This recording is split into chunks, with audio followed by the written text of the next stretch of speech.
Hello, everybody. This is Nicole and Kate. We are here today. We want to talk to you about anxiety and how to cope with anxiety in the most natural ways possible, right? Because there's a whole bunch of ways that are harmful to your body. We don't want to do that. This is all about learning how to deal with the complications of coming out of a narcissistically abusive relationship and how to handle our problems in the most healthy way possible. So Kate here is an herb extraordinaire. So she is going to help us explore that idea. And we have some tips and tricks for you as well. So with that said, Kate, do you want to talk about, so I have anxiety and I have depression. And for many years I took Lexapro, but I've recently gotten off of it. Because I felt like it was making me gain weight. I didn't like the toxins floating through my body. And so I really struggle with the recalibration after that. But you were mentioning some super cool tips that I'm going to try about some herbs that we can use for this particular situation. So for your particular situation, in the past, I suggested ashwagandha. And so ashwagandha, so there's a group of herbs called adaptogenic herbs. And what their purpose is to help your body cope with stress, and there's been some scientific studies on it. And ashwagandha actually crosses the blood-brain barrier. So it's getting up here where you need some help because we've all been through, if you've been through an abusive relationship, your brain, parts of your brain kind of shut off. And so you need that help, and you need to get the chemical constituents of those herbs into the other parts of your body to help you heal. So that is a huge one. And then if you have been on like medication for a while and you're trying to get that stuff out of your body, there's a couple of things called binders, and what that it's kind of like a sponge. So if you take a capsule, think of a sponge in a capsule. There's a couple of different kinds, but you can take them orally, and what they do is they help pull all the toxins and the drug, I'm just going to call it drug residue, out of your body. And I think my favorite is called chlorella. And it's like a green some kind of green algae. And that is my favorite. And actually I've been using it the last few days, and I'm going to keep on it for a while. There's a couple others. There's bentonite clay, and there's activated charcoal. Those aren't my favorite because sometimes they can cause constipation if you don't get the right doses, but I find chlorella is kind of a no-brainer.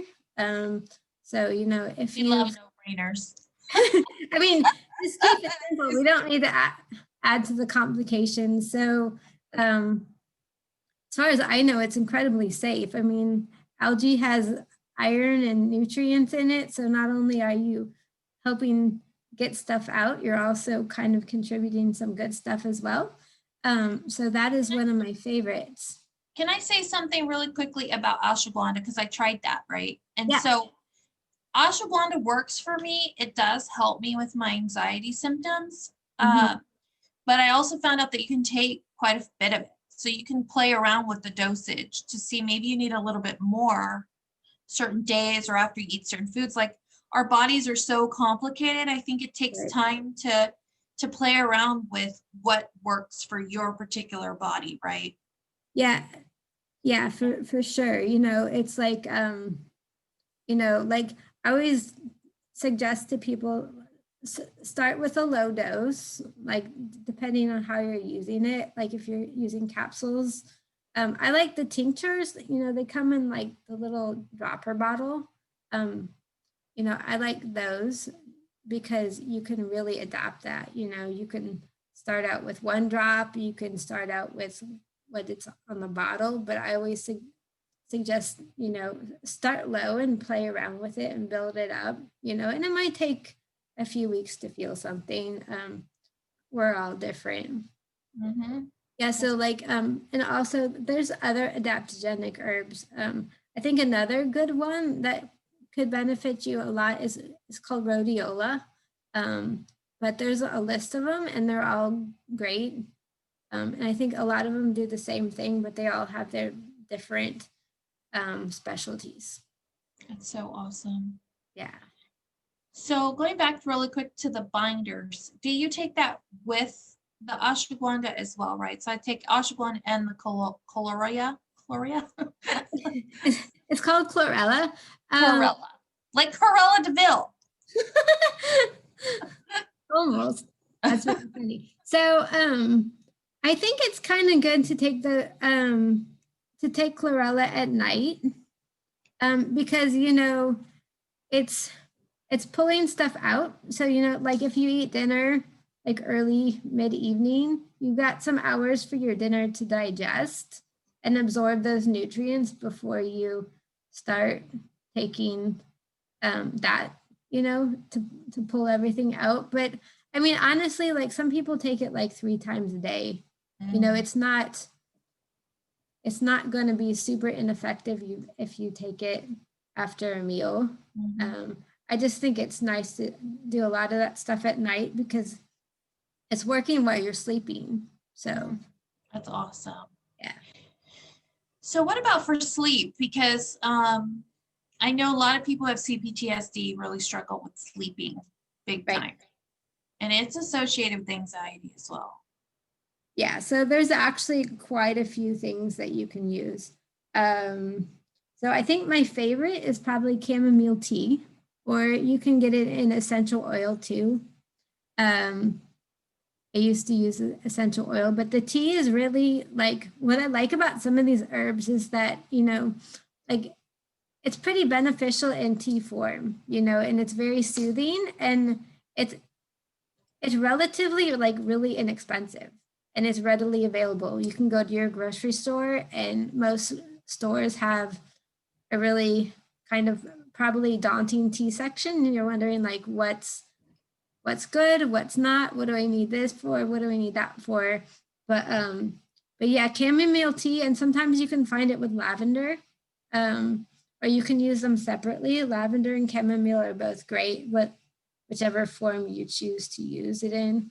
And also I think tea is like it's very soothing. So like if you use, like I used to use it at work when I had really bad anxiety. In the middle of the day, it took that edge off, just enough to where I could kind of keep going and relax. And then there's a couple, so we talked about ashwagandha, chamomile. Actually, one of my favorite is kava. So sometimes it's called kava. You can get it in capsules or tinctures in the bottle. It also doubles for a really great painkiller, but it can really help relax your body. I think it kind of helps, I forget about the science behind it, but I think it kind of stops the neurotransmitters from overactivating. There's a couple others that are pretty well known, and that's passion flower or passiflora and valerian. Those can all be great, and I suggest like, I always tell people to do your own research. I'm not a doctor. I can't prescribe things to you, but I did all my research on herbs and learning online. And so there's a wealth of information and, it's pretty, what you find there is pretty standard, like I went and looked these up and I've been seeing the same herbs listed on multiple different websites. So, and I've got some trusted ones. And then it's not so well known, but sage is great for grounding. I think it can help with sleep. And, I used to have a bottle of essential oil of sage right on my desk, and I would put some on my wrist and I would rub it together kind of in my hand. And then I would breathe it in and it's incredibly helpful too. So it can aid as well. I actually take valerian for sleeping, and it's a natural tranquilizer, and it does knock you right out. Yeah, And and there's no like overdose, there's no like consequences the next day. Like, when you take a sleeping pill, you're groggy. I don't have any of those side effects when I take valerian. yeah, that's another reason is like there's not, I mean, like if you're on prescription medication, you have to be careful about what you use and the dosages. But if you're trying to avoid that or you've gotten off of it, some of the stuff is a really excellent alternative. And as I said before, you can find like I have Sprouts here. I get a lot of my stuff from there, but you can get them on Amazon and Whole Foods. And you can do a little bit of research about what's pure, and it's not that hard to figure out, well, maybe this one isn't quite as good as the next. I think it's always good. You can always start with organic. I think that's kind of a loaded term, but it's a place to start. I think if you choose organic over something else, you're better off. I really love Nature's Sunshine. There's a brand that you get it online. I get it here in my town from a distributor. And when I was really doing what I was supposed to do, then I was taking great vitamins, and they have a whole host of very pure, and you can tell the difference. If you buy the cheapest stuff on the on the shelves, you may not get the results. If I would have told that to my distributor, she would have been like, oh my God, like she saw them in my bag once because I was going in to get one from her because hers are more expensive, but I had the cheap stuff in my bag. And she's like, right, what do you have in here? This is junk. This is trash. Yeah. Throw it in the garbage. And I'm like, yeah, because you want me to buy all yours. But it was a more quality product, and I did feel the difference. So that's awesome. Once you get into this stuff, you kind of become a quality snob. Yeah. I mean, like I buy the Sprouts brand tinctures. I think they're fine. Okay. I found one brand I think I really like, but I've only bought it so far in one certain herb. It's called Mary Ruth's, but it seems very wholesome and like organic. Mm-hmm.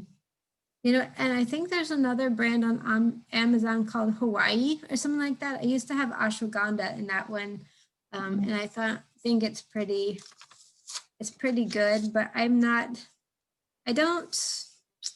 won't say I pay a ton of attention to the brands. But I kind of like scope it out, and I'm like, hey, does this look like cheesy or junky? I kind of look through the reviews on Amazon. If you just kind of pay attention to a few things, you can kind of sort through that and get to something pretty decent. That's my take.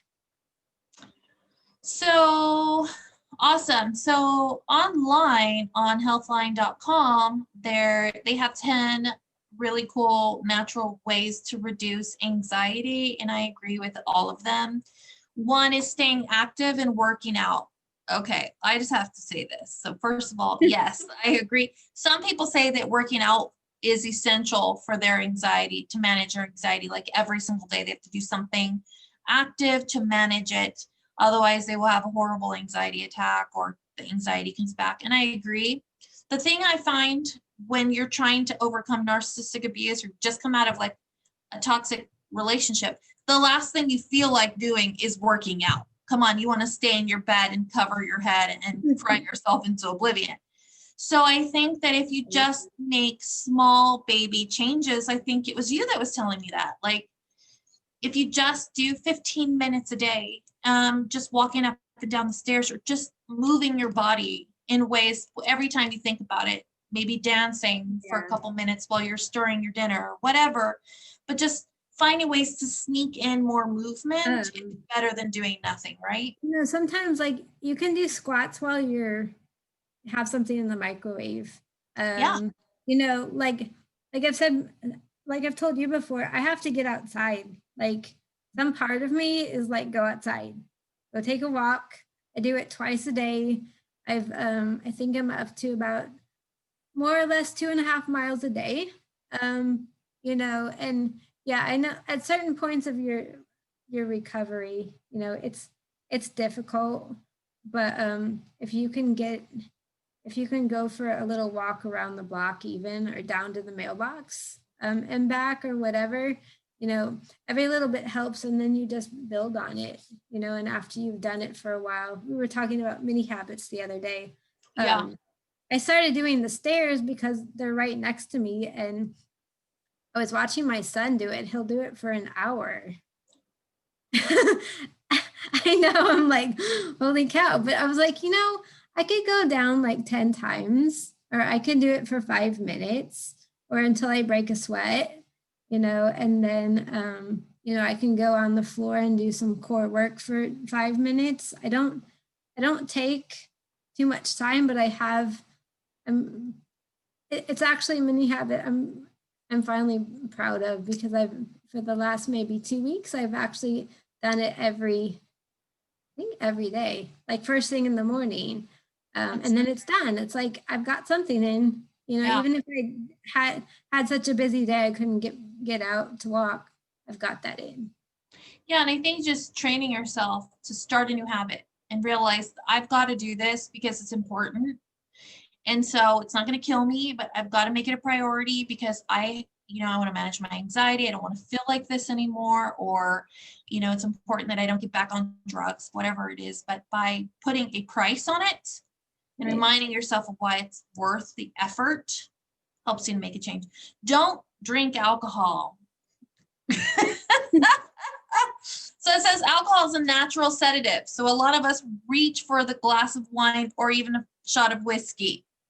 I want to know why they picked the exact alcohol beverages I chose. It's like the universe is all, Nicole.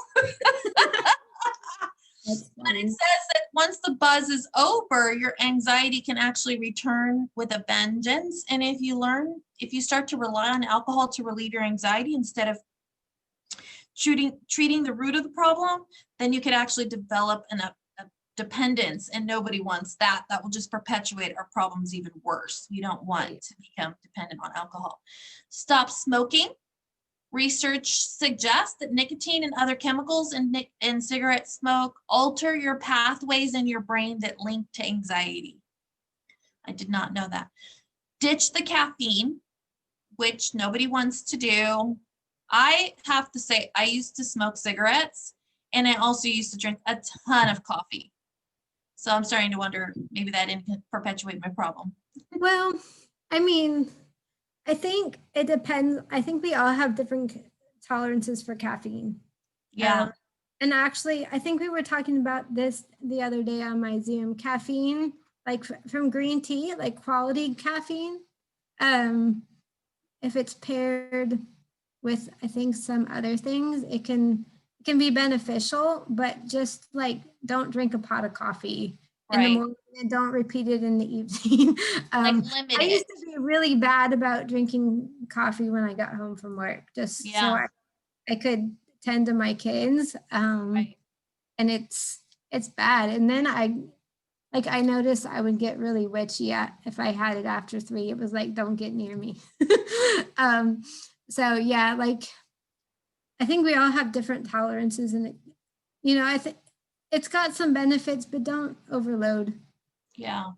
So I think this is also too about awareness and turning our attention to our habits, our life, the way we're doing things, and being aware and being mindful of what choices we're making and how that might not be helping our situation, and what we could do is just a slight shift that could maybe make all the difference, like getting some sleep. Insomnia is a common problem for people that have anxiety. I know I suffer with this.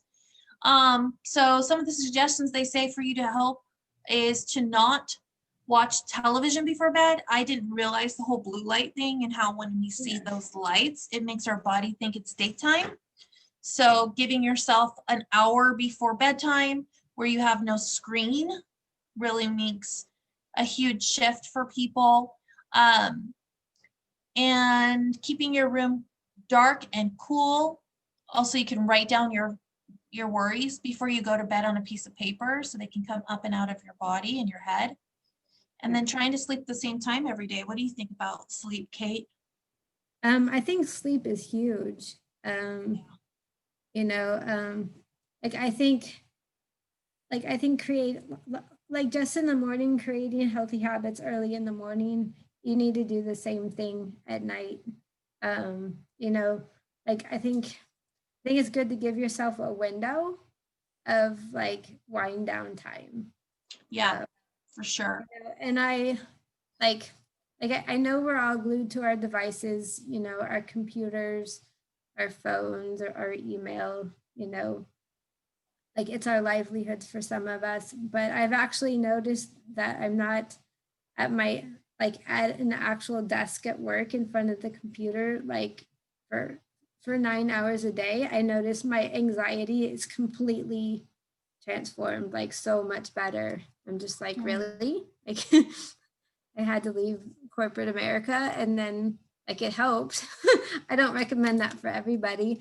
But yeah, it's like I think the electromagnetic stuff that comes from the computers, and actually I don't know if you knew this, but there's something that you can get from like I don't know exactly what it's called, but you can get it from chiropractors, and it'll actually kind of stop that from reaching your body. It's some kind of little thing that you can buy that kind of helps hamper that that interaction that your body's having with the electromagnetic waves. I'll have to go look that up, but. So it also talks about eating healthy. I do notice that when I eat sugar, I definitely perpetuates my anxiety so bad. So trying to cut down the sugar and limit it as much as possible, is you're not going to stop eating all sugar. It's impossible. Sugar's in everything, but you can start to become aware and start paying attention and looking at the sugar content in everything. Just starting to read your labels is huge. And another thing they taught me at school is trying not to eat as many. The biggest thing is to eat as least amount of chemicals as possible. We don't realize how bad chemicals really affect us. And then drinking as much water as we can. And then obviously we all know to stay away from high carbs and fruits and eat more fruits and vegetables and lean protein. We all know that. We all know. Yeah, we all know. Like processed food is, at least in the U.S., it's an enormous issue that we're faced with every day. You know, yeah, so whether you know, it's the cereal or the spaghetti or the fast food restaurant that you need to run through, you know, to get some food between, if you're in a hurry. Yeah, it's huge, but that's so true. So, like she said, trying aromatherapy, lavender, grapefruit, a whole host of beautiful, I love aromatherapy. It's one of my favorite things ever. And I think just becoming aware of yourself once again and paying attention to what soothes you. You have to learn yourself because we're all different. How do we take care and manage our own emotions and feelings? Anxiety is one of them. So, what do you need if you're feeling anxious? What do you need right now? Yeah, I think Mara talks about a technique called, sorry. I was just saying that Mara talks about this technique called havening, where you literally rub your face like if you're going to wash it. And there's some kind of acupuncture points or something here that send a signal to the brain to help calm you down. So trying a bunch of different things to figure out what it is for you that you need to do to help take care of your body. I was going to elaborate on the aromatherapy. So like all the citrus oils, whether it's lime, orange, lemon, or bergamot, I think it is, they're all very uplifting. So, you know, if you can get your hands on some quality essential oils, and don't go to the grocery store, please. Don't go to the grocery store and buy essential oils. Get it from some quality place. Why not get it? Just can you tell us why real quick? Yeah. So essential oils, like, I'll try not to use the brand name. I don't know if I can repeat it because I haven't looked at the bottle in a while. But if you go get essential oils and it says do not ingest, run, just run. And the other way, and do not buy it. Because like if you, like aromatherapy, you're getting all those nice, I forget the name of the chemicals, but you're getting that all in your nose and it's going into your body. Well, I mean, we're not ingesting it by, you know, the obvious way, putting it through our mouth, but it's still getting into our, you know, our body. It'll probably even get into your bloodstream a little bit. So why would I put something, anything, like whether it's topical or aromatherapy, why am I going to buy something and use it if it says do not ingest? So that's my biggest pet peeve. I don't even know why our government allows them to be sold, but it's more chemicals. And actually a little, I shouldn't laugh about this, but somebody who like tried it and they had a bad reaction to it. I mean, it was junk. Like they were allergic to whatever it, you know, whatever chemicals were in there. And you can be allergic to essential oils, you know, it's just like being allergic to milk or whatever. It happens, but there's just a lot of fillers in them. So you have to get quality. Very good to know. So also breathing deeply. We've talked about doing the 5-5-7 breath, where you breathe in 5 seconds, hold it for 5 seconds, and breathe out 10. And you could do that 10 times, and it will actually move your body out of fight or flight and into rest and recuperation, which is what will help you to sleep. And you can do that in the middle of the night too if you wake up. So these are just a few tips and tricks that we have for you today on how to deal with anxiety. We hope you appreciated it, and we will see you guys next time. Bye.